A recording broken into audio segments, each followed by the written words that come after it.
It was a day like any other, or so I thought, as I embarked on a solo journey around the Olympic Peninsula in Washington state.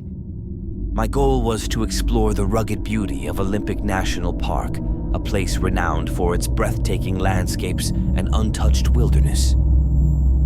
As I drove into Quinault, a sense of tranquility washed over me.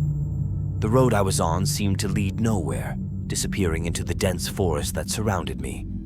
I decided to follow it, curious to see where it would take me. After a while, the road came to an end at the edge of the Quinault River. There, I found an old footbridge that spanned the river, its weathered planks creaking in the breeze. It looked fragile, as if it might collapse under my weight if I tried to cross it. Despite my curiosity, I decided it was best to stay on solid ground. The day was unusually hot for the season, and the cool waters of the river beckoned me. Without a second thought, I parked my car facing the exit and made my way through the thick brush and down the embankment to the water's edge. I didn't have a swimsuit, but the heat was unbearable, so I stripped down to my bra and underwear and waded into the refreshing waters. For a few blissful moments, I forgot about everything else as I swam in the cool embrace of the river. But then, a feeling of unease crept over me. I felt like I was being watched, despite being completely alone in the wilderness. The feeling grew stronger, and I knew I had to get out of the water and back to my car. As I turned to leave, my heart skipped a beat. There, on the other side of the river, stood a man. He was tall and imposing, with a wild look in his eyes. He wore a poncho made of animal pelts, and his long hair was matted with sticks and twigs. He looked like he had been living in the wild for years. We locked eyes for a moment, neither of us moving. Then, without warning, he turned and ran towards the footbridge. Panic set in as I realized he was coming towards me.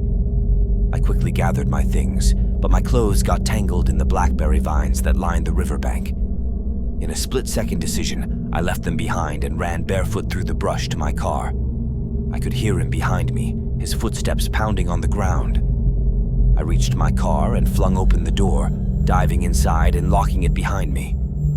He reached the car and pounded on the hood, screaming and grunting incoherently.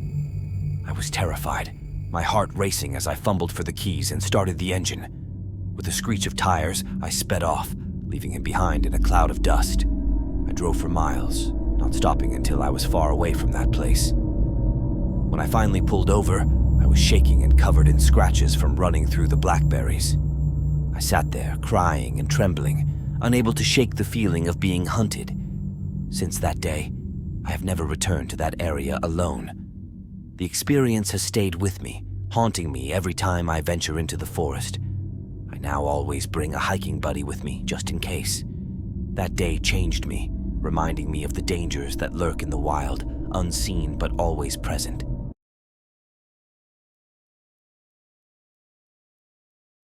"10 years ago, in the picturesque town of North Carolina, I found myself working at an outdoor gear store.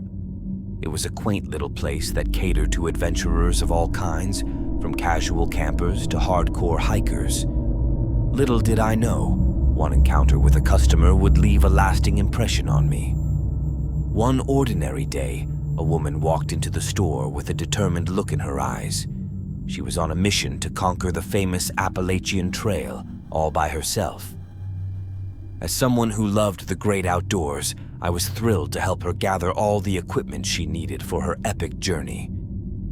From sturdy hiking boots to a reliable backpack, we made sure she was well prepared for whatever the trail threw at her. Weeks passed, and I had almost forgotten about the solo hiker until one fateful day at the grocery store. I was with my roommate, casually browsing the aisles when I spotted her. Excited to hear about her adventures, I approached her with a smile. However, to my surprise, she looked at me as if she had seen a ghost. Her eyes widened in fear, and before I could say a word, she hurriedly left, leaving me puzzled and slightly hurt by her reaction. Confused by her behavior, I confided in my roommate about the strange encounter. To my surprise, he revealed that he too had crossed paths with the mysterious hiker. Working at the local CVS store, He had developed photos for her from the trail. What he saw in those pictures would send chills down our spines. The photos were all of her sleeping, peacefully unaware of the camera capturing her vulnerable state.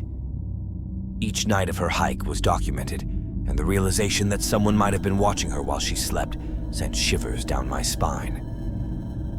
The thought of someone lurking in the shadows, observing her every move, was enough to make anyone's blood run cold.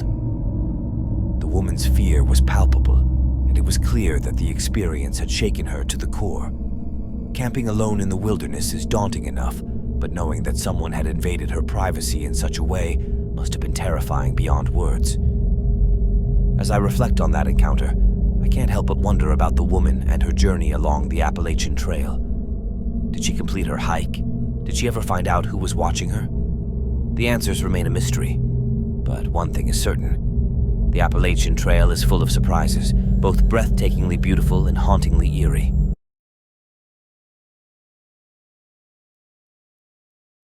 As a child, my family often went camping near Yellowstone National Park. My dad loved wildlife, so camping was a tradition for us. On the other hand, I was fascinated by ghosts, UFOs, and cryptids. I had a collection of books full of these stories, but despite my active imagination, I never thought anything spooky would happen to me. I always assumed that if something strange did occur, it was just my mind playing tricks on me. One morning, I woke up much earlier than usual to a gray, foggy sky. It was so quiet that I couldn't even hear my sister snoring. Then, I heard a sound like a horse galloping outside the RV. However, it didn't sound like a real horse. It was too light. The sound circled the RV, making me feel uneasy. It almost sounded like someone was skipping very quickly, but on soft ground, which seemed impossible. The sound eventually faded, and I started to relax, thinking it was over. But then it returned, louder and more persistent. Terrified, I whispered to my sister, who was also awake and scared. We heard a thump at the other end of the RV, as if something had brushed against it. I was too frightened to look outside, fearing I would see something terrifying. After a minute, the sound faded again. When my parents woke up, they hadn't heard anything strange. There was no evidence of what I had heard, except for a rough footprint outside the front door shaped like a hoof. I still regret not looking outside, but in moments of uncertainty at night, I understand why I was too scared to do so. As the day went on, my fear subsided, and I began to enjoy the camping trip again. We hiked, roasted marshmallows, and told stories around the campfire. But that night, as I lay in my sleeping bag, I couldn't shake the feeling that something was watching me from the darkness beyond our campsite. The next morning, my dad suggested we go for a hike to a nearby waterfall. Excited, I eagerly agreed. The hike was beautiful, with stunning views of the surrounding mountains and valleys. But as we approached the waterfall, I felt a sense of unease creeping over me. Suddenly, I heard a strange noise coming from the bushes nearby. It sounded like a mix between a growl and a roar. My heart pounding, I looked around, trying to locate the source of the sound. That's when I saw it. A large, dark shape moving quickly through the underbrush. Terrified, I grabbed my dad's hand and pointed. He followed my gaze and froze. The dark shape emerged from the bushes, revealing itself to be a massive bear. It stood on its hind legs, sniffing the air. My dad quickly ushered us away, and we retreated back to the safety of the campsite. That night, as we sat around the campfire, my dad told us about the importance of being aware of our surroundings in the wilderness. He explained that encounters with wildlife were rare, but that we should always be prepared and know what to do if we encountered a bear or other dangerous animal. The rest of the camping trip passed without incident, and we packed up our gear and headed home. But the experience stayed with me, reminding me of the unpredictable and sometimes spooky nature of the wilderness. Looking back, I realized that while my fascination with ghosts and cryptids was just a product of my imagination, the real world can be just as mysterious and awe-inspiring. And while I may never know for sure what caused the strange sounds outside our RV that night, I'll always remember it as a reminder of the wonders and dangers of the natural world.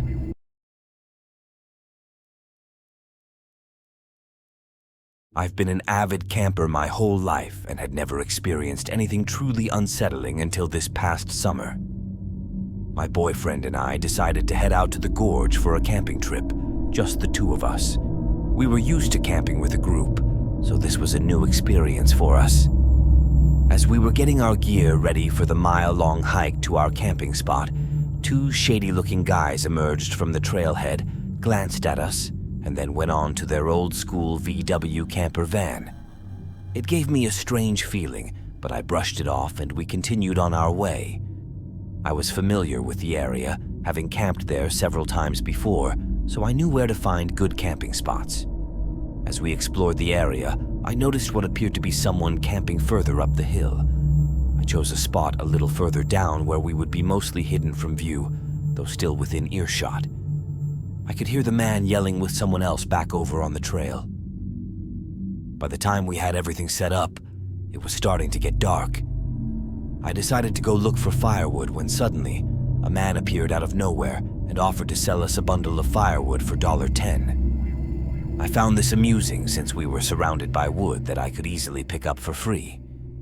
He claimed that there wasn't much wood left because they had cleared it out over the past few weeks.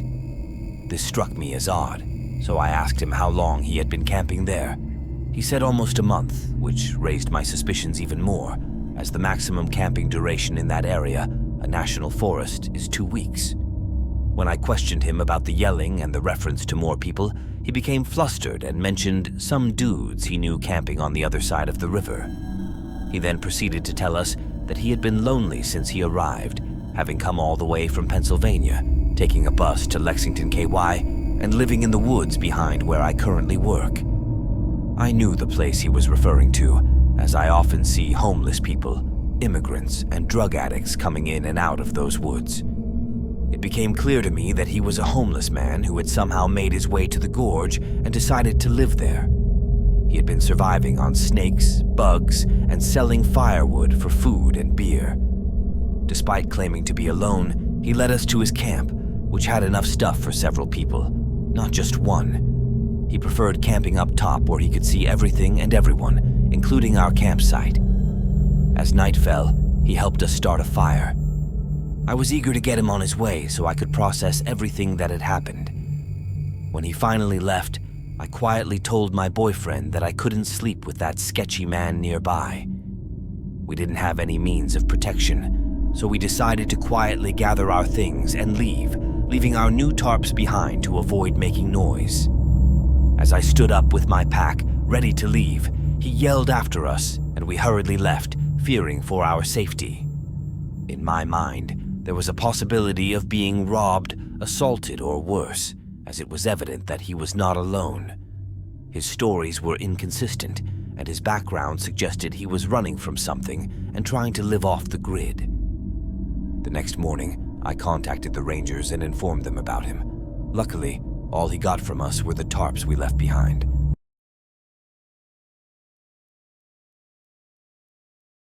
When I was younger, I used to go hunting with my grandfather in the deep mountains of Pennsylvania. It was so long ago that I can't remember exactly where it was, and my grandpa passed away years ago, so I can't ask him. I think it was somewhere near the Appalachian Trail. We would park the car and then hike for a long time to reach a cabin that my father told me belonged to a friend of my grandpa's who let him use it sometimes. I remember our hikes would start around 8 a.m., and we wouldn't get to the cabin until about noon. This made me realize that the cabin was very deep in the woods. One night, as we were getting ready to sleep, I suddenly noticed my grandpa getting out of bed and reaching for his rifle. He saw that I was awake and gestured for me to be quiet. I nodded, and just then, there was a huge bang from the back of the cabin, as if someone had hit it with a battering ram. It scared me so much that I eventually fell asleep after feeling very scared. The next morning, we looked around the cabin and found a large rock behind it that hadn't been there the day before. My grandpa walked about 30 yards into the woods behind the cabin and called me over. In the mud, we could see the impression of that rock, showing where it had been. as well as what looked like 4 finger marks on each end, as if something had dug it out of the ground to throw it. This memory still gives me chills to this day. After that night, I went hunting with my grandpa many more times, but we never experienced anything like that again. I always asked him what had spooked him that night, but he never told me. I miss him a lot, and I hope that one day in the afterlife he will tell me the whole story.